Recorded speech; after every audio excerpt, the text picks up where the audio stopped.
बिल्कुल रीमा, बड़ी खबर है क्योंकि ट्विटर के नए आईटी नियम नहीं मानने पर ट्विटर ने अदालत का दरवाजा खटखटाया था। अब ट्विटर को दिल्ली हाईकोर्ट से राहत नहीं मिली है और ट्विटर को कहा गया है कि वो उसे आईटी नियम मानने पड़ेंगे। हाईकोर्ट से कोई संरक्षण नहीं मिलेगा और केंद्र सरकार कोई भी फैसला लेने के लिए स्वतंत्र है।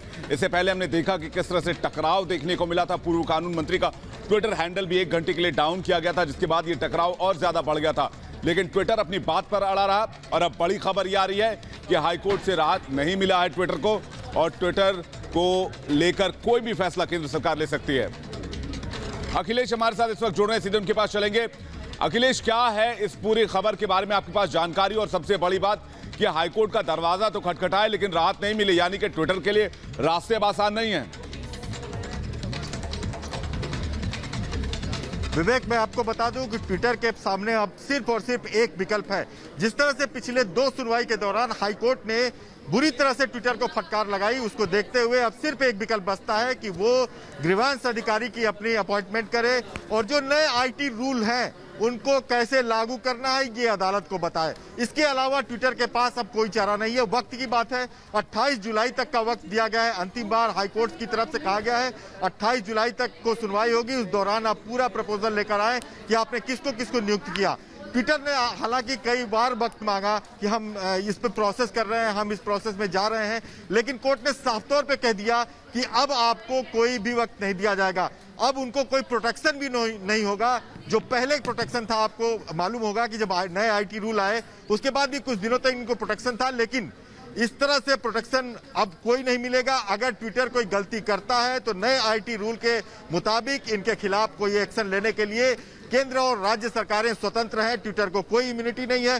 ट्विटर को अब बस इतना बताना है हाईकोर्ट को कि वो नए आईटी रूल को कब फॉलो कर रहे हैं, किस किस अधिकारी की कहाँ नियुक्ति की जा रही है। हालांकि ट्विटर ने कहा कि ये पेंडेमिक की वजह से ये 3 महीने की देरी हो गई और उसके बाद तमाम बहाने कोर्ट के सामने बनाने की कोशिश की और चाहा कि कोई ज्यादा वक्त मिल जाए।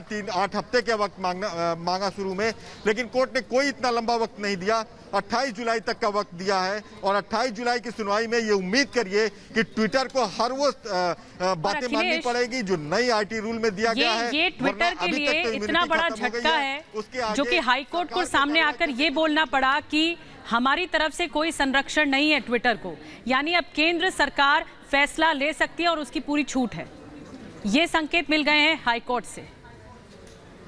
बिल्कुल बिल्कुल, पिछले हफ्ते की सुनवाई के दौरान भी कोर्ट ने यही कहा था। जस्टिस रेखा पल्ली ने कहा था कि बहुत हो चुका, एनफ इन एनफ, आपको अब लागू अपने इस नियम को फॉलो करना होगा और आपको कोई इम्यूनिटी नहीं दी जाएगी। पिछले हफ्ते ही मांगा था इम्यूनिटी, लेकिन 1 हफ्ते का समय दिया गया था हाईकोर्ट की तरफ से और कहा गया था हलफनामा दाखिल कीजिए और इस हलफनामे में विस्तार से बताइए कि आप किन किन अधिकारियों की नियुक्ति कर रहे हैं। लेकिन 1 हफ्ते बाद भी ट्विटर ने हलफनामा दाखिल नहीं किया, जिसको लेकर आज कड़ी फटकार लगाई हाईकोर्ट ने और कहा आपने सिर्फ 2 पन्नों का मेमो दाखिल किया है, ये अदालत की अवमानना हो सकती है और आपके ऊपर कार्रवाई भी हो सकती है। लेकिन फिलहाल हम आपको इससे छूट देते हैं और आप जल्द से जल्द 28 जुलाई की सुनवाई के दौरान आप पूरी तरह से बताइए कि आपने नए आईटी रूल को फॉलो करने के लिए क्या क्या कदम उठाए हैं, किन किन को नियुक्त किया है और इस नियम को पालन बिल्कुल अखिलेश, तो यानी अब ट्विटर की जो मनमानी थी इतने दिनों से जारी थी और जो कलह सामने आई थी केंद्र और ट्विटर के बीच में, ये विवाद अब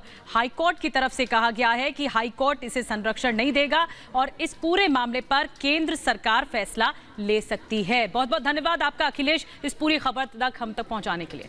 और आगे बढ़ेंगे, आपको बता दें एक और बड़ी खबर, जम्मू ड्रोन हमले मामले में ये बड़ी खबर है कि राजभवन का जो इलाका है, इस पूरे इलाके को नो फ्लाई जोन घोषित कर दिया गया है। जम्मू सचिवालय